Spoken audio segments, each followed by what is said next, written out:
हरे कृष्णा। आज हम सब श्रवण करेंगे श्रीमद् भागवतम के अंतर्गत चतुर्थ स्कंध, और उसमें भी जो 20वां अध्याय है, आज हम उसको प्रारंभ करने जा रहे हैं।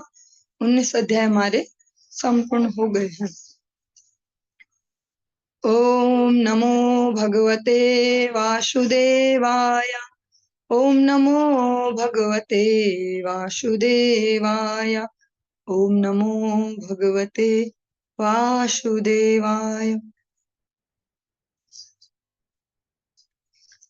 मैत्रेया उवाच भगवानपि वैकुण्ठः साकं मघवता विभुः यज्ञैर्यज्ञपतिस्तुष्टो यज्ञभुक्तं भासत। आज की परम पावन तिथि श्री कृष्ण जन्माष्टमी, सभी भक्तों के जीवन का सबसे मुख्य दिवस। आज भगवान श्री कृष्ण का जन्मोत्सव हम सभी हर्षोल्लास से मनाएंगे, और भगवान और गुरु वैष्णव की कृपा से हम भगवान का जो वांग्मय विग्रह है श्रीमद् भागवतम, जो कलयुग के जीवों के लिए भगवान का अवतार है, शब्द अवतार आएगा, उसके सानिध्य में हम या भगवान पृथु, जो भगवान के ही एक शक्त्यावेश अवतार हैं, भगवान के ही अविस्तार है, उनका हम चरित्र सुन रहे हैं। मैत्रेया उवाच भगवानपि वैकुण्ठः साकं मघवता विभु यज्ञैर्यज्ञपतिस्तुष्टो यज्ञभुक्तं भाषत। श्री मैत्रेय मुनि ने कहा, हे विदुर, महाराज पृथु द्वारा 99 अश्वमेध यज्ञों के संपन्न किए जाने से पूर्ण पुरुषोत्तम भगवान श्री विष्णु अत्यंत प्रसन्न हुए और वे यज्ञ स्थल में प्रकट हुए। उनके साथ राजा इंद्र भी था। तब भगवान श्री विष्णु ने कहना प्रारंभ किया, क्योंकि भगवान नारायण जहाँ भी जाते हैं सभी देवता भी उनका अनुगमन करते हैं। इसीलिए कहा जाता है प्रहलाद महाराज द्वारा, यथा तरोर मूला निषेचनेन। अगर आप किसी पेड़ की जड़ में जल देते हैं तो संपूर्ण पेड़ की सेवा हो गई, उसकी पत्तियों की भी सेवा हो गई, तने की, टहनियों की, फूल फल सब की सेवा हो गई। जब भगवान नारायण प्रसन्न हो जाते तो समस्त देवगण भी उनका अनुगमन करते हुए आते हैं। श्री भगवान उवाच एषते अकार्षित भंगम हयमेध सतस्यः समापयत आत्मान ममुष्य क्षन्तुमर्हसि। पूर्ण पुरुषोत्तम भगवान विष्णु ने कहा, हे राजा पृथु, स्वर्ग के राजा इंद्र ने तुम्हारे 100वें यज्ञ में विघ्न डाला है। अब वह मेरे साथ तुमसे क्षमा मांगने आया है, अतः उसे क्षमा कर दो।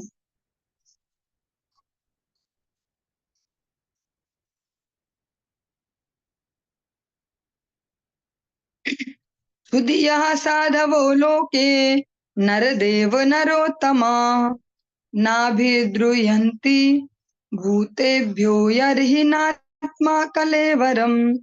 हे राजन, जो व्यक्ति अत्यंत बुद्धिमान तथा दूसरों का शुभ करने हेतु उद्यत रहता है, वह मनुष्यों में श्रेष्ठ समझा जाता है। सिद्ध पुरुष कभी दूसरों से वैर नहीं करता। जो अग्रगण्य बुद्धिमान है वे यह भली भांति जानते हैं कि यह भौतिक शरीर आत्मा से भिन्न है।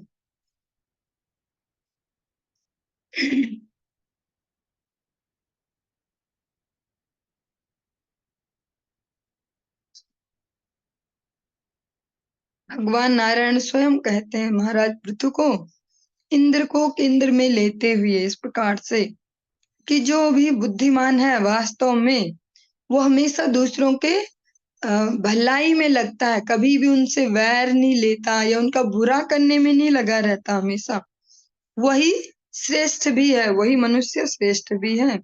और सिद्ध पुरुष भी कभी दूसरे से वैर नहीं करता। जो अपने स्वरूप में स्थित है, जिसको ज्ञात है कि हम सभी जीवात्माएं हैं, इस जगत में, इस जगत से वापस आने के लिए जाने के लिए आए हैं, वो कभी दूसरों से वैर नहीं करता। वैर मीन्स कोई शॉर्ट टर्म वैर हो सकता है कि इसने अभी मेरा इतना नुकसान कर दिया, ये ऐसा है, ये वैसा है, लेकिन उसको हृदय में बिठा लेना कि निरंतर हम उसका चिंतन करें सालों साल कि ये ऐसा है, ये वैसा है। इस प्रकार के जो धीर पुरुष होते हैं, धीर मनुष्य होते हैं, वो ऐसा नहीं करते। जो अग्रगण्य बुद्धिमान है, वह भली भांति जानते हैं कि भौतिक शरीर आत्मा से भिन्न है। दी है भगवान ने श्रेष्ठ बुद्धि। वो समझ पाते हैं कि अगर ये इन शरीरों से हमारा नुकसान कर तो रहे हैं, फिर भी शरीर और आत्मा पृथक पृथक। जो ये प्रसंग हम सुन रहे हैं, जो ये शब्द हैं, शरीर और आत्मा पृथक है, ऐसा समझ के दूसरों को माफ कर देना बहुत ही सेंसिटिव मैटर है।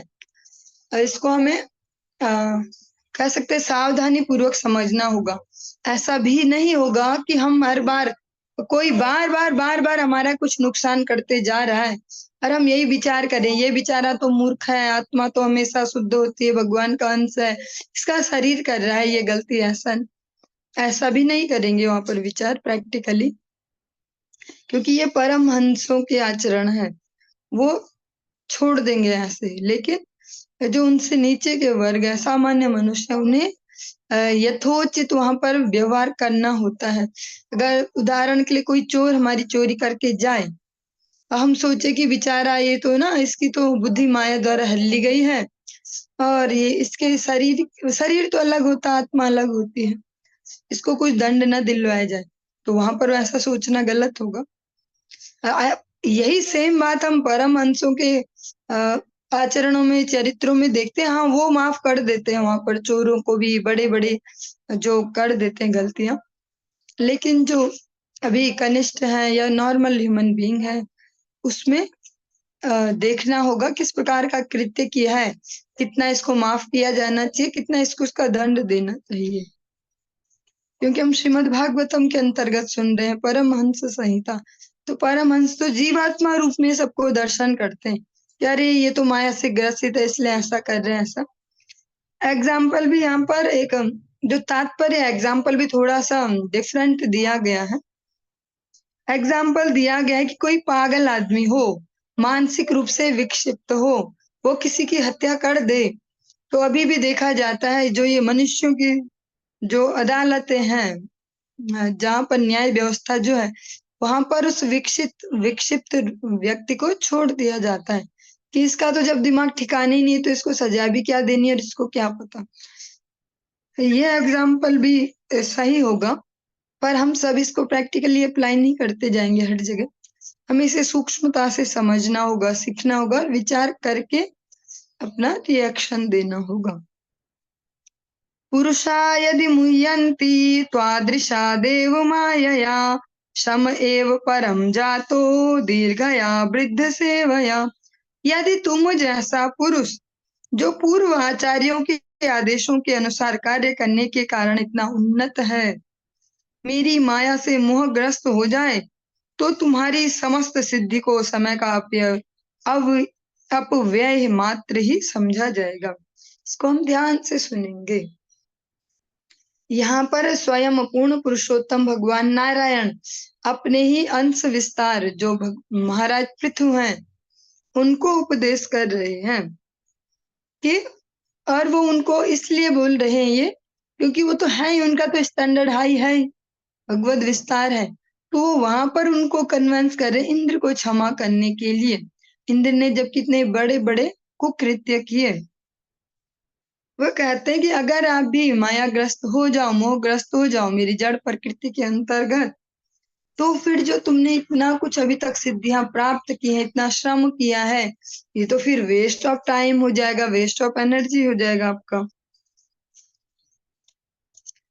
अतः कायमिमं विद्वान् विद्या काम कर्म भी आरब्ध इति नैवास्मिन् प्रतिबुद्धो अनुसज्जते। जो लोग जीवन की देहात्म बुद्धि की अवधारणा से भली भांति परिचित हैं, जो यह जानते हैं कि यह शरीर मोह से उत्पन्न अज्ञान, आकांक्षाओं तथा कर्मों से रचित है, वे इस शरीर के प्रति कभी भी आसक्त नहीं होते। असंसक्तः शरीरे अस्मिन् मुनोत्पादिते गृहे पत्ये द्रविणे वापि कः कुर्यान् ममतां बुधः। जो देहात्म बुद्धि के प्रति रंच मात्र भी आसक्त नहीं है, भला ऐसा अत्यंत बुद्धिमान पुरुष किस प्रकार घर, संतान, संपत्ति तथा ऐसी ही अन्य शारीरिक बातों में देहात्म बुद्धि के द्वारा प्रभावित हो सकता है।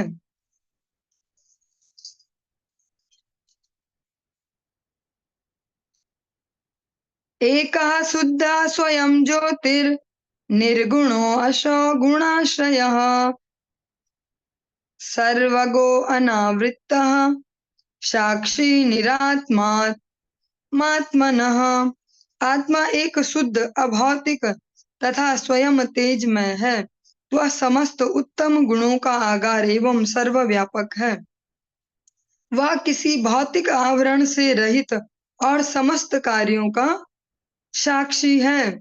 वह अन्य जीवात्माओं से सर्वथा भिन्न तथा समस्त देहधारियों से परे है।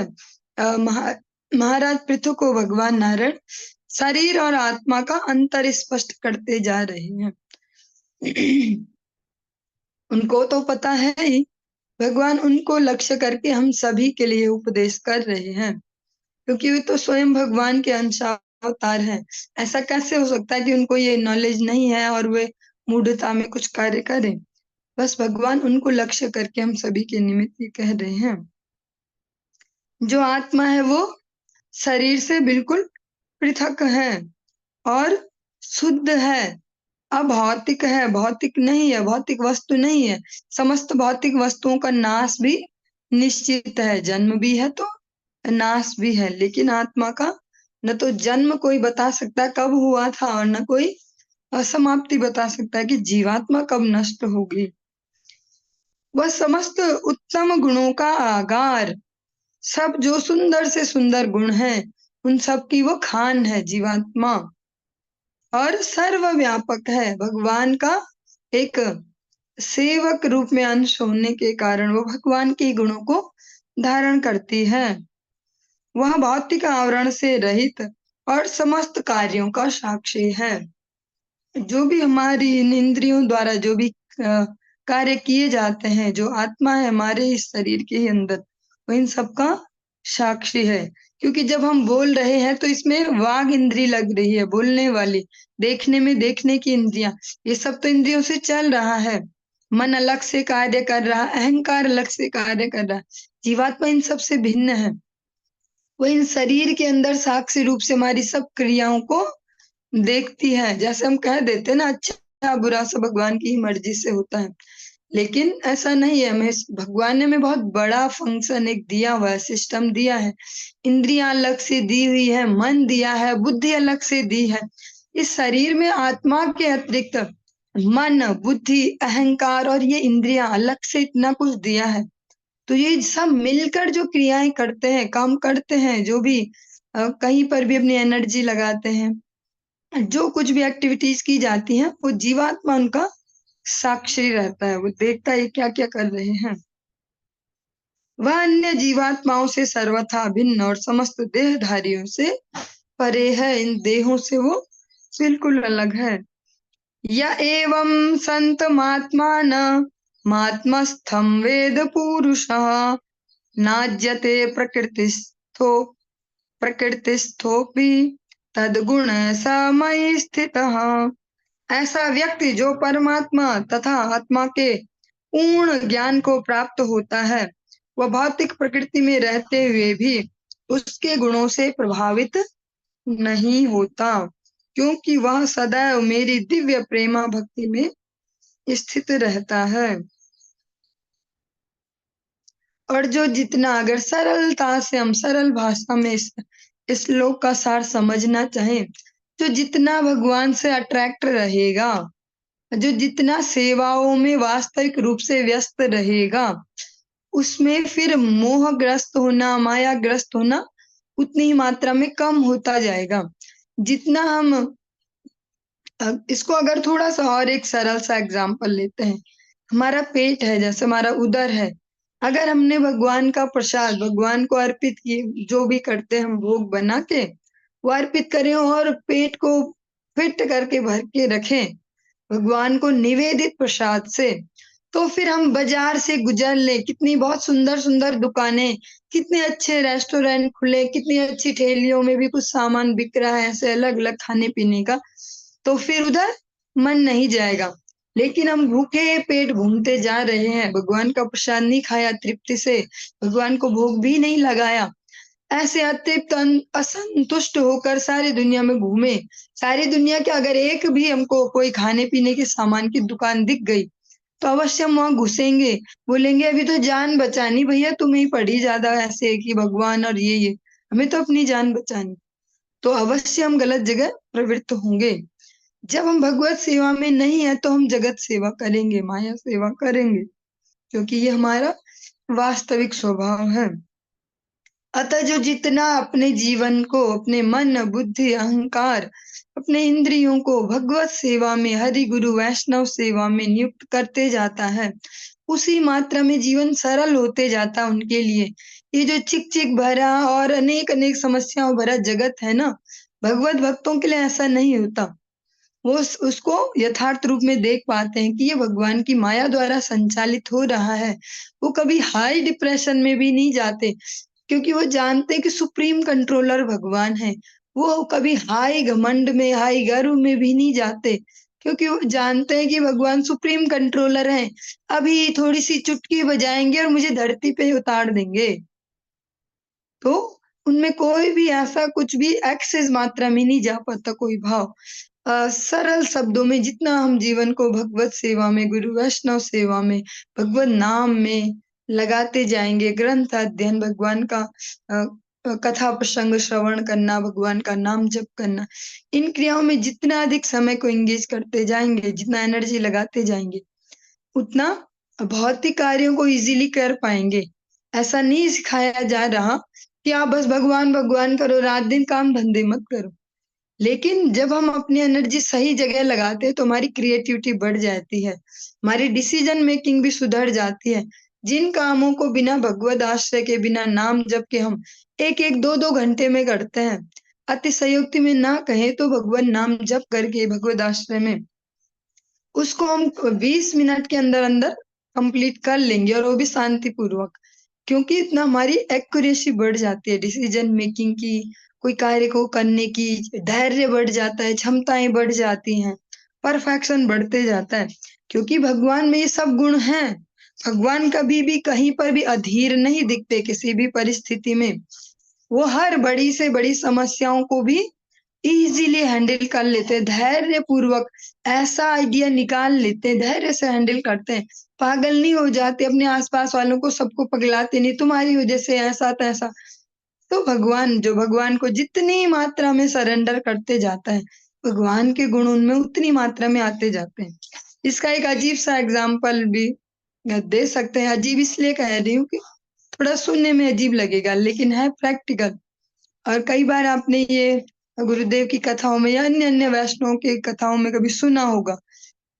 जो आज का समय चल रहा है थोड़ा-सा प्रैक्टिकल हो गया है। लेकिन अगर हम थोड़ा-सा 5 या 10 साल पीछे जाएँ, तो जब किसी का इस जगत में भी कोई बोल सकते हैं स्त्री-पुरुष संबंध जैसे कोई कोई लड़का-लड़की उनका संबंध करवाया जाए, अब सगाई हो गई है जी और शादी में अभी 6 महीने या साल भर समय है। तो आज के समय के जैसे ज़्यादा सुविधाएँ ना होने से कम्युनिकेशन के, तो फिर वो एक-दूसरे का चिंतन करेंगे और उस समय शुद्ध आचरण भी थे, अभी भी बहुत सारे ऐसे हैं। ऐसा नहीं कह सकते सभी दूषित हो गए। तो एक-दूसरे का चिंतन करते-करते उनके प्रैक्टिकली इनके जो फेस हैं, उनमें कुछ समानताएँ दिखनी शुरू हो जाती हैं। क्योंकि इतना चिंतन करते-करते ऐसा ही एक साइकोलॉजी में एक होगो मछली का एग्ज़ाम्पल दिया जाता है। कभी हमको पढ़ाया गया था। होगो मछली का एग्ज़ाम्पल देते हैं। उसमें भी कुछ इस प्रकार के ही लक्षण घटित होते हैं। वो एक आँख के साथ आती है, लेकिन ऐसा चिंतन करते-करते ऐसा कुछ होता है, 2 हो जाती है कुछ, अभी बिल्कुल एग्ज़ैक्ट याद नहीं है, पर उसमें भी ऐसा कुछ घटित होता है। ऐसे अनेक-अनेक एग्ज़ाम्पल भी हैं। तो जैसा हमारा चिंतन होते जाता है, वैसा हमारा जीवन होते जाता है।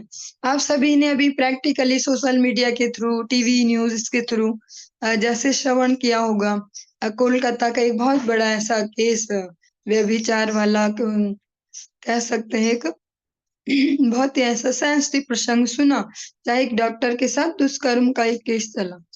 तो उसमें भी अलग-अलग लोगों ने अपने-अपने विचार दिए। लेकिन जो सूक्ष्म बुद्धि वाले लोग हैं, जो भगवत भक्त हैं स्पेशली कह सकते हैं, वो इसी प्रकार से उसका भी निष्कर्ष देते हैं कि आज का जो समय है, जब से सोशल मीडिया और फ़ोन इतने सस्ते हो गए, सबको मिल पा रहे, इंटरनेट इतना सस्ता है, सबको मिल पा रहा है और आप उसमें कुछ भी देख सकते हो।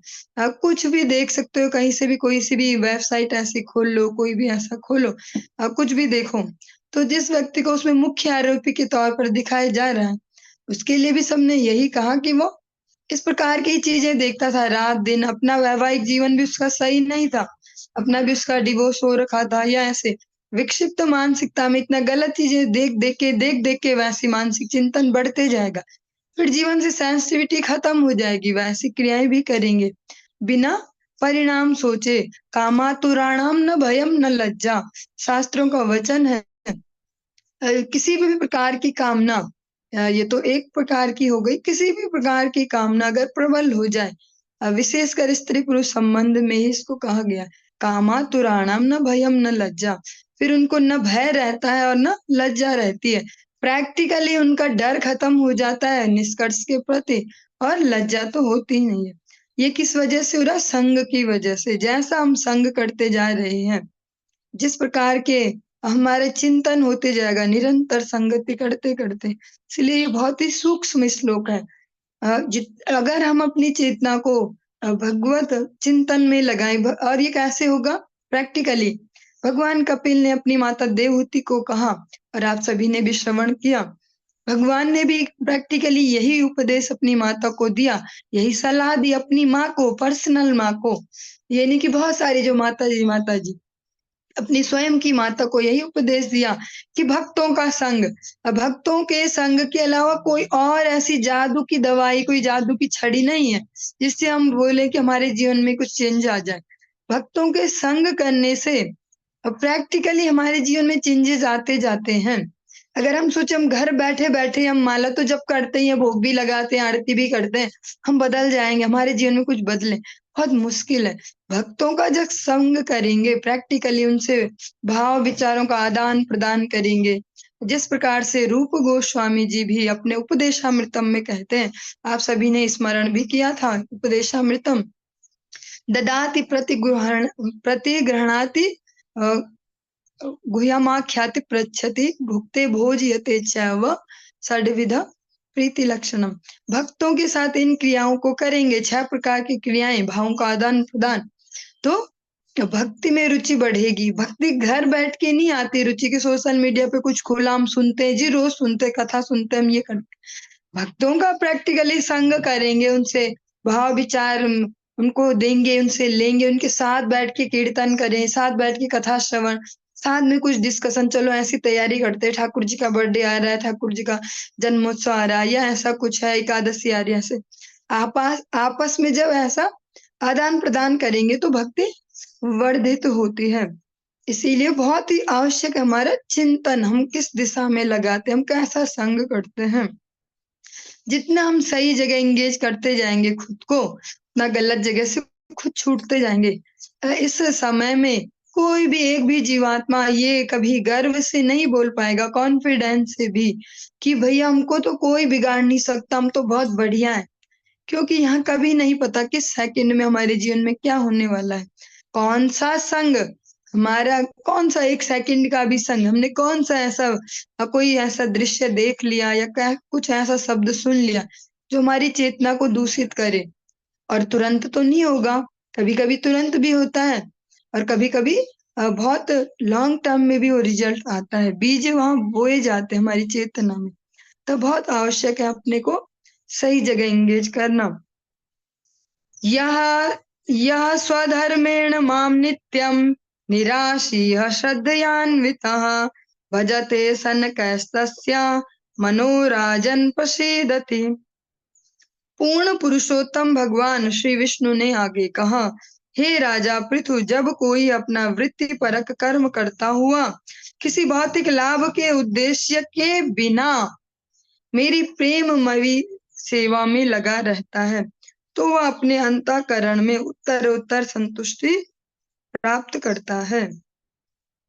जो जिस रोल में है, चारों वर्ण में, चारों आश्रम में, जिस भी रोल में जो है, वो उसके अनुरूप जो वृत्ति परक जो कर्म है, जो करना पड़ेगा। गृहस्थ के जो कर्म है, वानप्रस्थी के जो है, ब्रह्मचारी के जो है, इस प्रकार से ब्राह्मण, क्षत्रिय, वैश्य, शूद्र, हमारे जो भी हमारी रुचि है जिन प्रकार के कार्यों में, क्योंकि शरीरों के हिसाब से हो सकता है हमें अलग वर्णों में जन्म मिला हो, लेकिन मन के और रुचियों के हिसाब से हमारा अलग वर्ण हो। तो जिसकी जिसमें कह सकते हैं सामान्यता, एक सरल सी सहज सी जो वृत्ति है हमारी, उसके अनुकूल अगर कार्य करते रहें और बिना किसी भौतिक लाभ के उद्देश्य से। ये बहुत सेंसिटिव होगा समझना कि हम जॉब करें और क्या सैलरी की उम्मीद ना करें, ऐसा नहीं होगा। लेकिन उसमें भोक्ता भाव से आसक्ति जमाए कि बस इतनी आने वाली, हम सबका सब खुद ही भोग कर जाएंगे, भगवान का कोई अंश नहीं निकालेंगे, ऐसा। अगर हम भगवान को भी उसमें सेंटर में रखें और अपनी इन वृत्तियों को ठीक से करते जाएं, साथ में भगवत भक्ति करते जाएं, तो वह अपने अंतःकरण में उत्तरोत्तर संतुष्टि प्राप्त करता है। एक जो मेंटल बैलेंस आज के समय में बहुत ही सरल शब्दों में हम आपस में भी डिस्कस करते हैं, और ऐसे बच्चों को भी कंडीशनिंग मिली है कि इस कलयुग में पदार्थ बहुत ज्यादा है, सामान बहुत ज्यादा है। इस कलयुग में आपको बहुत महंगा नहीं मिल पाएगा, पर आपके बजट के हिसाब से आपको फिर उसका और वर्जन मिल जाएगा। किसी को उदाहरण ले, किसी को कोई कपड़ा लेना है, तो किसी का बजट है 1 करोड़, तो 1 करोड़ की ड्रेस खरीद ले। किसी का बजट है 1 लाख, वो उतना खरीद ले। किसी का 10,000, वो उतने की खरीद ले। किसी का 100 है तो वैसा भी मिल जाएगा। किसी को नंगा नहीं घूमना पड़ेगा कि भैया कपड़े ही नहीं, हम भी तो पैसे नहीं कपड़े पहनने को। हाँ, वो कैसे भी हो, भले ही वो मांग ही ले किसी से, वैसे भी मिल जाएगा, फ्री का, 0 रुपए में भी मिल जाएगा। लेकिन इस कलयुग में पदार्थों की कमी नहीं है, कमी है भावनाओं की और सूक्ष्म बुद्धि की, और वो भगवान की ही कृपा से उपलब्ध होते हैं। भगवान और भक्तों की कृपा से ही ये पद प्राप्त होता है। जो भगवान और भक्तों की सेवा में, उनके अनुगत्य में जीवन को बिताते हैं, उनको भगवान विष्णु स्वयं भगवान के ही अवश्य अवतार जो महाराज पृथु है उनको कहते हैं। वह अपने अंतःकरण में उत्तरोत्तर संतुष्टि प्राप्त करता है।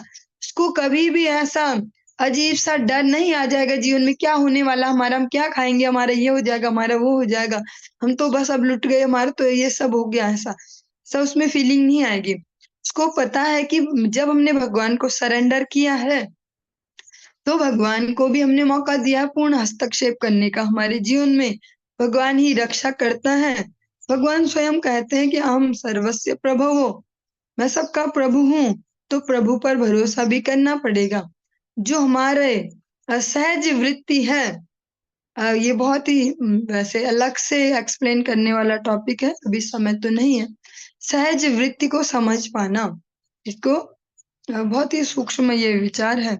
सहज वृत्ति को समझकर धैर्य से उसको करना, ऐसा भी नहीं होगा कि बहुत इजी होगा सहज वृत्ति को पालन कर पाना, लेकिन भगवान के नाम के सहारे, गुरु वैष्णव के आशीर्वाद से सहज वृत्ति को धैर्य पूर्वक पालन कर पाए तो हृदय में अपार संतुष्टि को अनुभव करेंगे।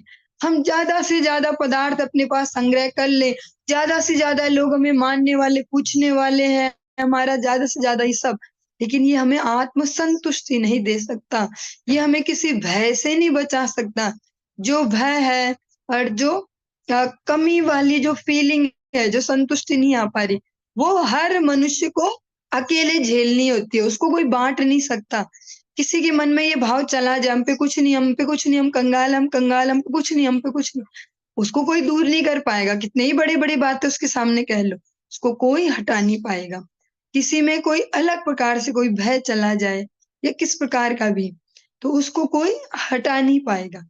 जब हम प्रैक्टिकली भगवत नाम जप करेंगे और भगवान के विषय में प्रामाणिक स्रोतों से सुनेंगे, और जो हमें हमारे श्रेष्ठ जन गुरु वैष्णव जो उपदेश करें उनको प्रैक्टिकली जीवन में उतारे, उन उपदेशों को प्रत्यक्षावगमम धर्मम, केवल सुन के हाँ जी ना बोले, उनको अपने जीवन में इम्प्लीमेंट करें, रिजल्ट चेक करें कि ये सही बोलते हैं कि नहीं। ऐसा करते करते धीरे धीरे हमारे किसी भी परिस्थिति को, कितनी ही अच्छी से अच्छी, सो कॉल्ड अच्छी से अच्छी परिस्थिति हो, सो कॉल्ड बुरी से बुरी परिस्थिति हो, उसको हैंडल करने की हमारी क्षमता बढ़ जाएगी, धैर्य जीवन में बढ़ जाएगा। परित्यक्त परित्यक्त गुण सम्यक दर्शनो विशदाशयः शांति में समवस्थानम ब्रह्म कैवल्यमश्नुते। जब हृदय समस्त भौतिक कल्मशों से शुद्ध हो जाता है तो भक्त का मन विशद तथा पारदर्शी हो जाता है और वह वस्तुओं का सम्यक दर्शन कर सकता है। जीवन की इस अवस्था में शांति मिलती है और मनुष्य मेरे समान पद के सच्चिदानंद विग्रह रूप में स्थित हो जाता है। ये बहुत बड़ी बात भगवान नारायण ने यहाँ पर कही है, लेकिन है प्रैक्टिकल, बहुत बड़ी है, इम्पॉसिबल दिखने वाली है, लेकिन है प्रैक्टिकल। जब हृदय समस्त भौतिक कल्मशों से शुद्ध हो जाता है तो भक्त का मन विशद, बड़ा हो जाता है, विशाल हो जाता है हृदय, और पारदर्शी हो जाता है। वो ठीक से देख पाता है, ये सीन ऐसा तो दिख रहा है लेकिन है कैसा वास्तव में। दो लोग अगर झगड़ा कर रहे हैं, हम एक सरल सा एग्जांपल ले रहे हैं, वैसे शायद यहाँ पर फिट ना हो, फिर भी देखते हैं। दो लोग झगड़ा कर रहे हो और हम अचानक वहां पर पहुंचे और हमें एक ने बहुत कुछ बोल दिया दूसरे के बारे में, तो क्या हम तुरंत ही ये कर ले, हाँ ये दूसरा बेकार ही है, इस दूसरे की गलती है? ऐसा नहीं। ये भगवद अनुगत्यमय जीवन होगा वास्तव में, साथ में हम शब्द जोड़ेंगे वास्तव में, क्योंकि दिखना भक्त और भक्ति की वास्तविक प्रैक्टिस करना दोनों डिफरेंट है। तो अगर हम भक्ति के लिए ईमानदारी से प्रैक्टिस में है तो हम सम्यक रूप से देख पाएंगे उस सीन को। हम ये नहीं बोलेंगे कि नहीं आप ठीक बोल रहे, हम बोलेंगे रुको रुको जरा इनसे भी तो पूछे ये क्या कहते हैं, इनका पक्ष भी सुन ले, दोनों का ठीक से सुने फिर समझे। ये तो नहीं होगा एक ने कुछ कुछ बोला और हमने दूसरे को निर्णय सुना दिया कि तू ही बेकार है। हाँ, एक छोटा सा एग्जाम्पल है, वह वस्तुओं का सम्यक दर्शन कर सकता है। ऐसे अनेक अनेक प्रकार के दृश्य हमारे जीवन में हर दिन हर सेकंड आ रहे हैं, बहुत ही सेंसिटिव प्रसंग। और हम सभी जो यहाँ पर उपस्थित हैं सभी गृहस्थ आश्रम में ही है, अभी वानप्रस्थ में भी कोई नहीं गया है, सभी ग्रस्त में ही है। तो हमारे लिए बहुत सेंसिटिव है इसको समझ पाना, क्योंकि गृहस्थ में अधिक क्लेश होते हैं। तो अगर हम सूक्ष्मता से भगवत भक्ति की प्रैक्टिस करेंगे, सम्यक रूप से दर्शन कर पाएंगे। सम्यक जो शब्द है वो बहुत पावरफुल है और बहुत सूक्ष्म भी है। जैसे सही प्रकार से समझ पाना किसी चीज को, एक तो है जैसा उसके बारे में प्रचार किया जा रहा है हम उसी एंगल से देख लें, एक है कि जैसा उसके बारे में दुष्प्रचार चल रहा हम वैसा ही देख लें। एक है सूक्ष्म बुद्धि से अवलोकन कर पाना कि वास्तव में जो कहा जा रहा है वैसा है या नहीं है। ऐसा सम्यक शब्द बहुत सूक्ष्मता को लिए हैं। सम्यक रूप से फिर वो दर्शन कर सकता है जो भक्ति की ठीक से प्रैक्टिस करता है या जो भक्ति के शिखर पर विराजमान होता है। जीवन की इस अवस्था में शांति मिलती है और इसमें चित्त का जो विक्षोभ है, जो हमारे चित्त रूपी कह सकते हैं तालाब में जो तरंगे की उछाल है, तरंगे घूमते रहती, वो सब शांत हो जाता है। वहाँ शांतिम निगच्छति जिसको भगवान कहते हैं। चित्त वैसा हो जाएगा। फिर हर छोटी बड़ी अनुकूलता प्रतिकूलता पे पगलाएंगे नहीं कि भैया ऐसा हो गया, अब तो ऐसा हो गया, आज घर में ऐसा हो गया, आज वैसा हो गया, आज पड़ोस में ऐसा हुआ, आज ऐसा हुआ। फिर हम ठीक प्रकार से दर्शन कर पाएंगे हर परिस्थिति का। और मनुष्य मेरे समान पद के, भगवान कितनी बड़ी बात कह रहे, कितना बड़ा आश्वासन दे भी रहे हैं कि वो मेरे समान सच्चिदानंद में हो जाता है। उदासीनमिवाध्यक्ष व्यक्षम द्रव्य ज्ञान क्रियात्मनाम कूटस्थमिममात्मानं यो वेदाप्नोति शोभनम।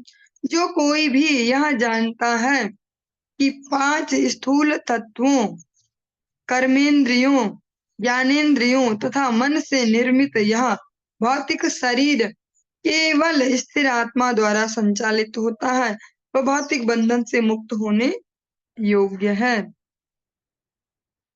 जो इस प्रकार से समझ जाता है, जैसा हम अभी प्रारंभिक श्लोक में भी हमने एक बार श्रवण किया कि जो ये ज्ञानेंद्रियां हैं, कर्मेंद्रियां हैं, मन है, बुद्धि है, जो स्थूल पंच तत्व है, ये जीवात्मा से अलग है और जीवात्मा इनका संचालन करता है, इनका कर्मों का साक्षी है। जो ऐसा समझ लेता है, रियलाइज कर लेता है, अनुभव कर लेता है, वह इस भौतिक जगत के बंधनों से मुक्त होने योग्य है। भगवान इस प्रकार से महाराज पृथु को कहते हैं। चलिए आज के इस प्रसंग को हम यहीं पर ही विराम देंगे, आगे कल कंटिन्यू करेंगे। हरि बोल।